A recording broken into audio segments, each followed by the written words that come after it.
గద్దించే మనుష్యుడు ధన్యుడు. దేవుడు గద్దిస్తుంటే తిరగబడే వ్యక్తిగా ఉన్నావా, బ్రతుకు మార్చుకుంటున్నావా?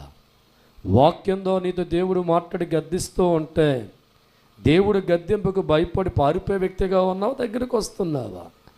తల్లిదండ్రులు బిడ్డలు గద్దించాలని బిడ్డలు పారిపోతే వ్యభిచారులుగా లోకంలో మారిపోతారు, రౌడీలుగా మారిపోతారు. తిండి దొరకదు కనుక వారి జీవితాల్లో నేను కొట్టేవాడి కింద రౌడీలుగా వ్యభిచారులుగా మారి చివరికి జైల్లో వారి జీవితం గడిపే మారు. అదే తల్లి గద్దెంపుకు లోబడే వ్యక్తిగా ఉంటే రాజబాటలు వారు బతుకుంటారు. దేవుడి స్తోత్రం, హల్లెలూయా.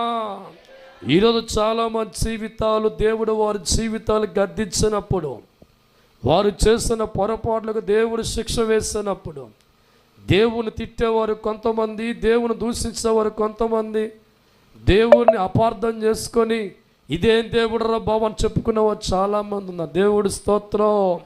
అంటే నీ జీవితాన్ని శుద్ధిపరిచే ప్రయత్నం దేవుడు చేయడం తప్ప నీకున్న మల్లాన్ని దేవుడు కడుగుతూ ఉంటే దేవుణ్ణి దూషించే వ్యక్తిగా ఉన్నావా?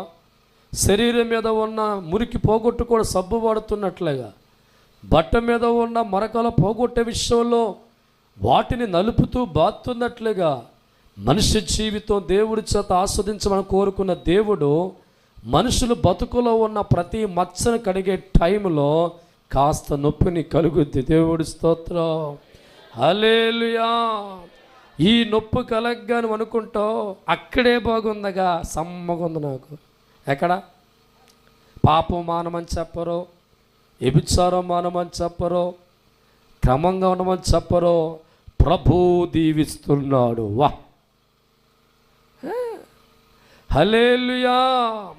చెడులో ఉన్న మనిషి జీవితానికి ఆశీర్వాదం రాదే, పాపంలో ఉన్నవాడు జీవితానికి కార్యం జరగదే, లోకములో నటించేవాడు జీవితానికి దేవుడు తోడు రాడే.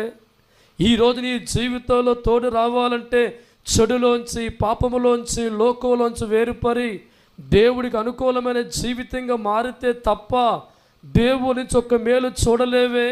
అటువంటి జీవితాన్ని దేవుడు వాక్యం అంటుంది. దేవుడు వాక్యం నేను గద్దించినప్పుడు నువ్వు పారిపోయే వ్యక్తిగా ఉండకూడదు, మనసులో కోపం పెట్టుకున్న వ్యక్తిగా ఉండకూడదు, భయస్థురాలుగా మారి దేవుడు సన్ని నిలవలేక వెళ్ళిపోయే వ్యక్తిగా ఉండకూడదు. దేవుడు గద్దింపు నాకు మేలని బ్రతుకును మార్చుకొని కొనసాగాలి. దేవుడి స్తోత్రం, హల్లెలూయా.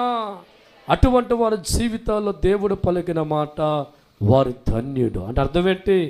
దేవుడి చేత వారి జీవితం